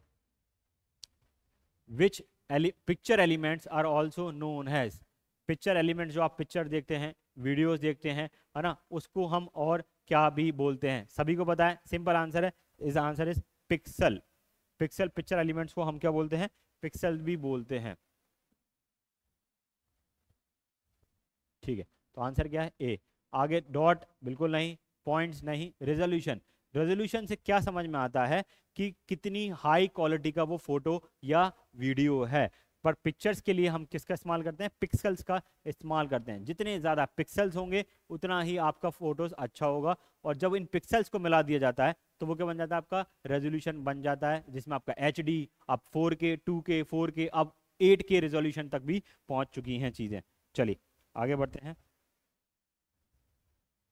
मध्य प्रदेश में कोरकू जनजाति रेडियो केंद्र कहाँ स्थापित किया गया है? जी, कोरकू जनजाति के लिए कहाँ पर हमने जो रेडियो स्टेशन है वो स्टैब्लिश किया है? ऑब्वियस बात है, कहाँ पाया जाएगा? भोपाल बिल्कुल नहीं, धार नहीं, Khandwa is the correct answer. Shivpuri में तो पाए ही नहीं जाते हैं। ठीक है, तो आंसर इज सी, कोरकू जनजातियों के लिए खंडवा में हमने क्या किया है? रेडियो स्टेशन स्थापित किया है। चलिए question number 67, which of the following is a mismatch. इनमें से कौन सा मिसमैच है? फ्रंटियर, एरावत, मेघदूत, परम कंचनजंगा। देखिए ये जो इस क्वेश्चन में जो बात हो रही है वो हो रही है सुपर कंप्यूटर्स की, यहाँ पर हम बात कर रहे हैं। ठीक है, तो मेघदूत क्या है? मेघदूत इनमें से क्या है? एक सुपर कंप्यूटर नहीं है, बाकी सारे क्या है? सुपर कंप्यूटर है। फ्रंटियर यूएसए का सबसे fastest computer of super computer of the world है ना। इससे पहले फोगाकू जापान का सबसे fastest computer of the super computer of the world था, अब फ्रंटियर है। एरावाद AI भारत का सबसे फास्टेस्ट कंप्यूटर सुपर कंप्यूटर में से एक है, जिसकी हाल ही में रैंक रही थी 75 इन दी वर्ल्ड। ठीक है, इसके बाद परम कंचनजंगा भी क्या है? एक आपका सुपर कंप्यूटर है। चलिए आगे बढ़ते हैं। Question number 68, following is not a network device. इन सब चीज़ों में से एक नेटवर्क डिवाइस नहीं है। बिल्कुल सिंपल क्वेश्चन था, ऑप्शन देखते ही समझ में आ रहा था। राउटर, स्विच, हब, CPU, ये बेसिक चीज़ें हैं, हर एक बुक में दिया होता है कि इंटरनेट डिवाइसेस क्या हैं। तो CPU क्या है? आपका नेटवर्क डिवाइस नहीं है। CPU आपके सिस्टम के अंदर लगा होता है, जिसको हम सेंट्रल प्रोसेसिंग यूनिट बोलते हैं। तो करेक्ट आंसर क्या है? D is not a network device, it's a hardware device. Next 69, a personal computer has many chips install in circuits board. क्या बोला जाता है? ये क्वेश्चन भी हम डिस्कस कर चुके हैं। ठीक है, सिंपल है, मदरबोर्ड है जिसमें हम बहुत सारी कह सकते हैं चिप्स लगाते हैं, रैम लगाते हैं, हार्ड डिस्क लगाते हैं। तो आंसर है सी, मदरबोर्ड, एक पर्सनल कंप्यूटर के अंदर जहाँ पर सारी चीज़ें इनको लगाई जाती हैं। चलिए आगे बढ़ते हैं। क्वेश्चन नंबर 70, ईमेल अटैचमेंट क्या होता है? बिल्कुल सिंपल क्वेश्चन है, आजकल हर कोई ईमेल्स का इस्तेमाल करता है। तो अटैचमेंट के फॉर्मेट, आप उसमें फाइल लगा रहे हैं, फोटो लगा रहे हैं, वीडियो लगा रहे हैं, है ना, उन सब का इस्तेमाल किया जाता है। तो अटैचमेंट क्या होता है? 70 का डायरेक्ट आंसर मैं आपको बता देता हूँ, B, a document from another program that is send as an attachment to an email. एक डॉक्यूमेंट, चाहे वो फाइल फॉर्मेट में हो, म्यूजिक फॉर्मेट में हो, वीडियो फॉर्मेट में हो, फोटो फॉर्मेट में हो, जब आप उसको सेंड करते हैं तो उसको हम अटैचमेंट बोलते हैं। तो answer is B, B is the correct answer. चलिए नेक्स्ट क्वेश्चन है 71, manipulating the data present in the computer is called. क्या बोला जाता है? किसी कंप्यूटर में डेटा है और डेटा को आप मैनिपुलेट कर रहे हैं। ठीक है, तो उसको क्या बोला जाता है? देखते हैं। Denial of services, denial of service का मतलब क्या होता है? आपको डेटा को एक्सेस ही नहीं करने दिया जा रहा है। डेटा डिडलिंग, स्पूफिंग और रूट किट्स। तो आंसर इज डेटा डिडलिंग। जब आपके डेटा को क्या किया जाए? मैनिपुलेट किया जाए, तो इसको हम क्या बोलते हैं? डेटा डिडलिंग बोलते हैं टेक्निकल लैंग्वेज में। तो answer is B, correct answer for 71। चलिए आगे बढ़ते हैं। Question number 72, which of the following is not a part, is not a computer security measure? इनमें से कौन सा कंप्यूटर सिक्योरिटी मेजर नहीं है? कैप्चा, आप जब किसी वेबसाइट पर जाते हो तो आप बोट तो नहीं हो, आप एक ह्यूमन हो, उसलिए आपसे कैप्चा भरवाया जाता है। कई बार नंबर देखते हो, कई बार आप पिक्चर्स देखते हो, जिसको रीकैप्चा बोलते हैं, जो गूगल ओन करता है। बायोमेट्रिक, अपने थंब इंप्रेशन, रेटिना इंप्रेशन, है ना, ये सारी चीजें होती हैं। क्रिप्टोग्राफी या रूट किट्स, ठीक है, root kit is the correct answer. यहाँ पर क्या है? Not a computer security system. तो D, root kit is the correct answer for this. Root kit क्या होता है? एक सॉफ्टवेयर होता है जो क्या करता है? अनऑथराइज यूजर्स का एक्सेस लेने की कोशिश करता है, उसको हम क्या बोलते हैं? रूट किट बोला जाता है। चलिए आगे बढ़ते हैं। Question number 73, which of the following are crackers? देखिए ये सारे हैकर्स की एक लिस्ट है, इनमें से पर्टिकुलर ये पूछ रहे हैं कि इनमें से कौन हैकर, क्रैकर यहाँ पर है। देखिए, ग्रे हैट हैकर जो बीच में काम करते हैं, एक जो व्हाइट और ब्लैक की जो स्पेस है, एथिकल और अनएथिकल के बीच की जो स्पेस है ना, लूप होल्स का इस्तेमाल करके जिनको बोला जाता है, वो ग्रे हैट हैकर्स होते हैं। ये ना तो गलत काम करते ना सही काम करते, उसके बीच का काम करते हैं, लूप होल का इस्तेमाल ये लोग करते हैं। ब्लैक हैट हैकर्स, ये लोग क्या होते हैं? ये बिल्कुल गलत काम करते हैं, चीजों को तोड़ना, आपके कंप्यूटर का पासवर्ड तोड़ना, कंप्यूटर को हैक कर लेना। तो इन्हीं को, ब्लैक हैट हैकर्स को ही क्या बोलते हैं? हम क्रैकर्स बोलते हैं। ठीक है, तो answer is B, black hat hackers. Green hat hackers क्या है? ये नए नए जो सीखने वाले लोग हैं उनको हम ग्रीन हैट हैकर्स बोलते हैं। अभी शुरुआत ही की है हैकिंग करने की, और एथिकल हैकिंग करने की इन्होंने शुरुआत की है, ऐसे हैकर्स को हम ग्रीन हैट हैकर्स बोलते हैं। व्हाइट हैट हैकर्स जो कंप्लीटली एथिकल काम करते हैं, सरकार की द्वारा नॉर्म्स एंड कंडीशंस बनाई गई हैं, लॉ बनाया गया, उसी के अकॉर्डिंग वो काम करते हैं। चलिए आगे बढ़ते हैं। 74, question number 74, under which section of the IT Act 2000 the certifying authority has been given license to issue digital signature certificate? तो मैं इसको सीधे सीधा आपको याद करा देता हूं। आंसर इज ए 35। धारा 35 के तहत क्या किया गया है? डिजिटल सिग्नेचर को इशू करने के लिए किसको ऑथराइज किया गया है? Certifying authority. सर ये डिजिटल सिग्नेचर क्या होता है? एक सिग्नेचर होता है, जनरली आपने साइन किए उसको डिजिटल फॉर्मेट में कर लिए, नहीं ऐसा नहीं होता है। एक पेन ड्राइव फॉर्मेट, एक जिस तरीके से आपकी पेन ड्राइव होती है उसी तरीके से एक डिवाइस होती है, उसके अंदर आपका क्या होता है? डिजिटल सिग्नेचर होता है। यूजिंग पब्लिक की एंड प्राइवेट की का इस्तेमाल करके आप किसी भी डॉक्यूमेंट को क्या कर देते हो? वेरीफाई कर देते हो। जब सामने वाला वो डॉक्यूमेंट को खोलेगा तो उसको वहां पर क्या करना पड़ेगा? प्राइवेट की वहां पर उसको डालना पड़ता है, तब जाके उस डॉक्यूमेंट का एक्सेस आपको मिलता है। इसको हम बोलते हैं डिजिटल सिग्नेचर। चलिए आगे बढ़ते हैं। क्वेश्चन नंबर 75 पर, विच of the following is not an example of cyber crime? Cyber crime का इसमें से कौन सा एग्जाम्पल नहीं है? Denial of services, fishing, spamming या क्रिप्टोग्राफी? तो आंसर क्या है? डिनाइल ऑफ सर्विस, किसी को आपने जो कंप्यूटर है उसको एक्सेस नहीं करने दिया जा रहा, मैंने आपके फोन के पासवर्ड को चेंज कर दिया, अब आप अपने फोन का एक्सेस नहीं ले पा रहे हैं, तो that will be known as denial of services. Phishing, किसी के बारे में क्या कर रहे हैं? हम डेटा को जानकारी कर रहे हैं, चोरी करने की कोशिश कर रहे हैं उसको, तो हम फिशिंग कहते हैं। स्पैमिंग, जबरदस्ती आपको मैं मेल्स भेज रहा हूँ, मैसेजेस भेज रहा हूँ, तो स्पैमिंग कहते हैं उसको। तो cryptography is the correct answer. Cryptography क्या है? एक साइबर क्राइम नहीं होता है, तो D is the correct answer. चलिए आगे बढ़ते हैं। चैट जीपीटी का वास्तविक कार्य क्या है? What is the actual function of chat GPT? Understand the question and answer the question asked by the user in detail. Converting a user question to image format. Refer to other question related to the question asked by the user. All of above. तो 76 का जो answer है वो answer है ए। आपको chat GPT क्या करता है? जो आपसे पूछा गया है उसको वो वर्ड फॉर्मेट में, इमेज फॉर्मेट में नहीं देता है, तो बी तो ऑब्वियस गलत हो जाएगा। वर्ड फॉर्मेट में आपको आंसर वो क्या करता है? दे देता है। इसी का काम है चैट जीपीटी का। चलिए आगे बढ़ते हैं। 77, what is the first state in India to have a cyber crisis management? Cyber crisis management लाने के लिए भारत की पहली कौन सा राज्य था जो साइबर क्राइसिस मैनेजमेंट लेके आया है? ठीक है, चलिए, तो आंसर इज सी, मध्य प्रदेश पहला राज्य था, हमारा प्यारा मध्य प्रदेश पहला राज्य था जिसने क्या किया, साइबर क्राइसिस मैनेजमेंट इंट्रोड्यूस किया पूरे भारत के अंदर में। चलिए आगे बढ़ते हैं। Question number 78, which are not included in cyber attack. Cyber attack में किसको इंक्लूड नहीं किया जाता, इंटरप्शन, इंटरसेप्शन, मॉडिफिकेशन या सर्टिफिकेशन।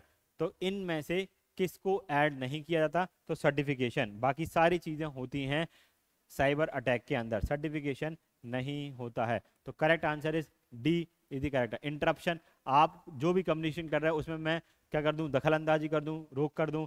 इंटरसेप्शन, दो कॉल्स जब आप देख रहे हो, दो लोगों की आपने मूवीज में देखा हुआ है, नेता लोगों की और दूसरे लोगों की कॉल को रिकॉर्ड करते हैं, इसको हम इंटरप्शन करते हैं।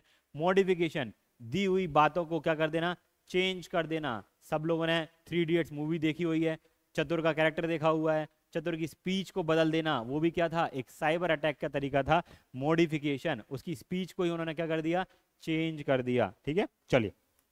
और सर्टिफिकेशन किसी चीज को सर्टिफाई करना होता है, तो साइबर अटैक में हम सर्टिफिकेशन का इस्तेमाल नहीं करते हैं।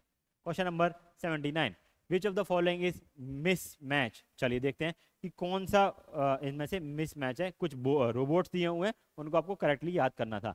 केपी बोर्ड बिल्कुल पुलिस ऑफिसर है, भीम ड्रोन है, सैम एक clear in house hold task है, राडा इम्यून रोबोट है। तो देखिए केपी रोबोट बिल्कुल एक क्या है, पुलिस ऑफिसर है, भीम बिल्कुल एक ड्रोन है, सैम क्लीनर था, जो आपने देखा होगा आजकल एमआई के रोबोट्स छोटे छोटे आते हैं जो स्वीप करते हैं, गोल गोल पूरा घूमते रहते हैं, है ना, एआई बेस्ड हो गए। राडा, राडा एक इम्यून रोबोट नहीं है, राडा क्या है, एक विस्तारा जो हमारी एयरलाइन है उसने क्या किया था, एयरपोर्ट पे गाइड करने के लिए जो वहां पर पैसेंजर्स आ रहे हैं उनके लिए क्या किया गया था, बनाया गया था। तो राडा क्या है, एक आपका एयरपोर्ट पे पैसेंजर्स को हेल्प करने के लिए बनाया गया था। चलिए आगे बढ़ते हैं। आगे 80, under information technology act 2000 which section describe computer related crimes. Computer related crimes कहां पर, किस धारा के तहत समझाए गए हैं। तो आंसर देखिए, इसके दो बच्चे अक्सर कंफ्यूज होते हैं, 43 के अंदर और 66 के तहत। तो भाई जो आंसर इसका पहला वो देख लो, आंसर इसका डी 66। 66 में जो बोला गया है वहां उसके तहत आपको क्या माना जाता है, क्राइम किया जाता है। तो 66 बोलता है कि 43 के तहत जो बताया गया है कि भाई 43 में जो क्राइम्स बताए गए हैं उसके तहत 66 के तहत आपको क्या मिलेगी, पनिशमेंट मिलती है। पनिशमेंट कहां मिलेगी, 66 के तहत मिलती है।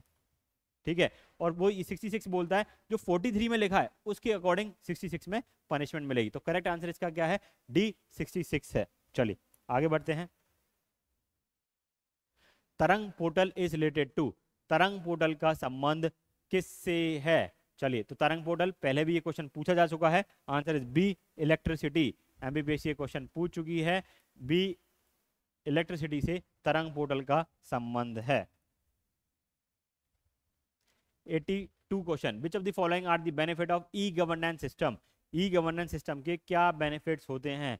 सिटीजन्स की लाइफ को हमें क्या करना है, आसान करना है, उनको सरकारी सुविधाएं जो हैं, सर्विसेज हैं, वो आसानी से क्या हो जाए, अवेलेबल हो जाए। ये ही ई गवर्नेंस का मेन मोटिव होता है। Simplicity, efficiency and accountability, quality services to citizen, better access to information और प्राइवेसी।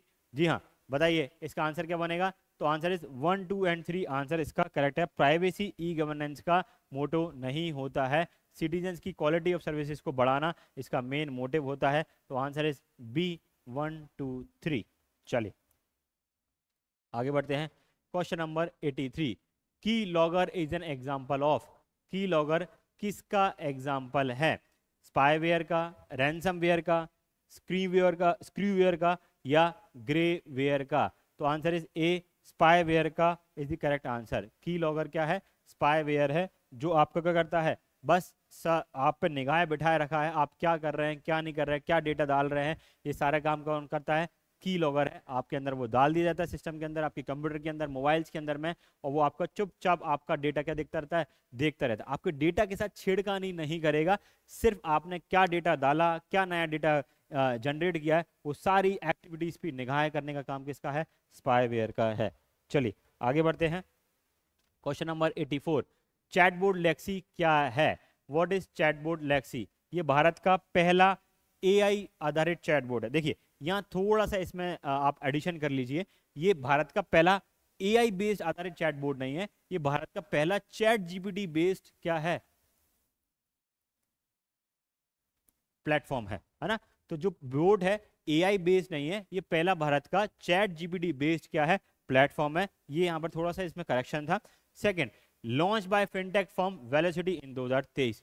तो इसका जो करेक्ट आंसर बनेगा, ऑप्शन देख लेते, ए एक करेक्ट सही है, बी 2 सही है, दोनों सही है, डी बोथ आर करेक्ट। तो जो 84 का आंसर है, आंसर है सी बोथ आर करेक्ट। जो थोड़ा सा करेक्शन था वो मैंने आपको बता दिया है। तो C is the correct answer. ये क्या है, एआई बेस्ड नहीं, चैट जीपीटी बेस्ड भारत का पहला क्या है, बोर्ड है, chatbot Lexi. Question number 85, in which topology Ethernet protocol is used? Ethernet protocol का किस में इस्तेमाल किया जाता है? तो इसका बस टोपोलॉजी में इसका इस्तेमाल किया जाता है। आंसर इज ए, बस topology is the correct answer. चलिए नेक्स्ट क्वेश्चन देखते हैं। Zener diode is used as amplifier, rectifier, constant voltage device। तो Zener diode का किस तरीके से इस्तेमाल किया जाता है? तो Zener diode को constant वोल्टेज सप्लाई के तौर पर इस्तेमाल किया जाता है। तो जितने भी आपके स्टेबलाइजर होते हैं आप वहाँ Zener diodes को देख सकते हैं। तो answer is C is the correct answer. चलिए question number 87, the following is not correctly match. इनमें से कौन सा करेक्टली मैच नहीं है? ईमेल सबको पता है, बिल्कुल आसान है, इलेक्ट्रिक मेल नाम है। Blog, web blog, DM, direct manage.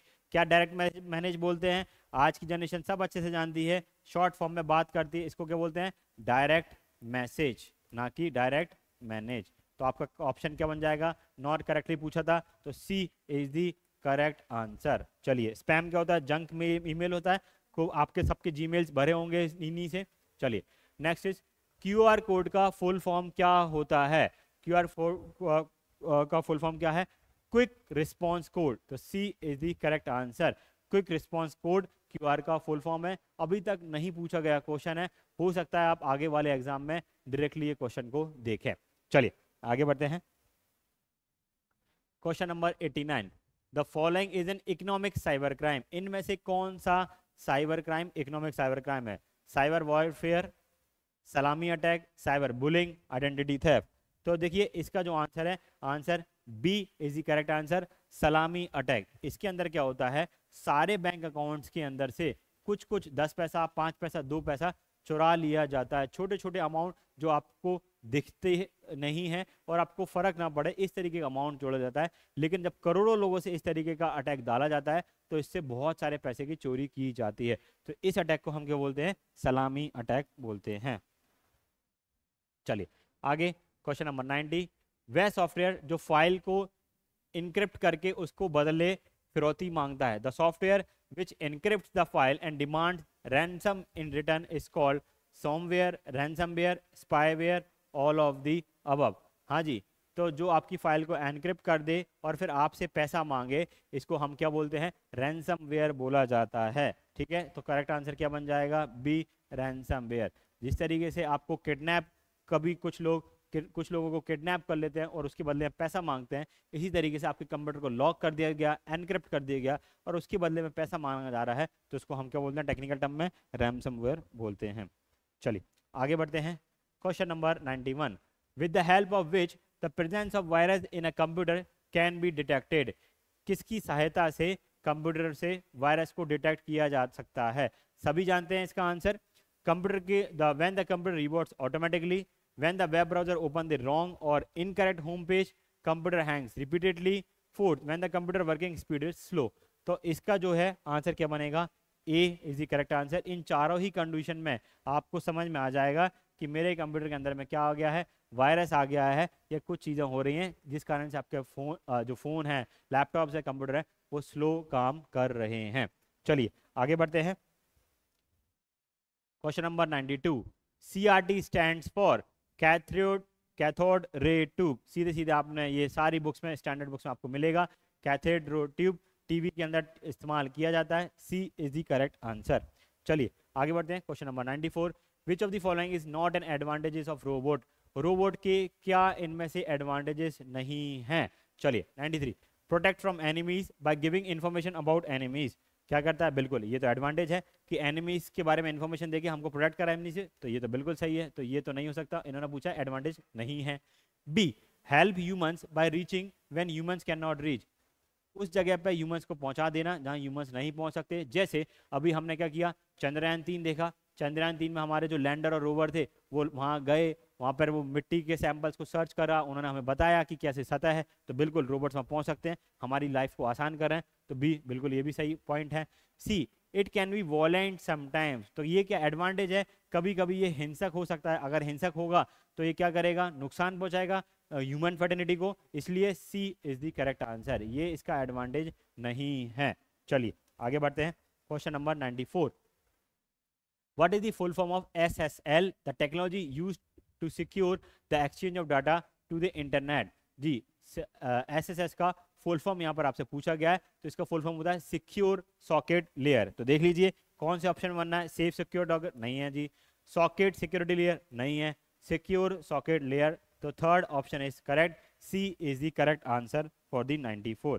चलिए क्वेश्चन नंबर 95, विंडो का पूर्ण रूप क्या है, what is the full form of window, है ना, पुराना क्वेश्चन है, बहुत टाइम से है, लेकिन बेसिक क्वेश्चन है, हमें पता होना चाहिए विंडो का फुल फॉर्म क्या है, वाइड इंटरैक्टिव नेटवर्क, तो इसका बी ऑप्शन करेक्ट है, wide interactive network is the correct answer. चलिए आगे बढ़ते हैं,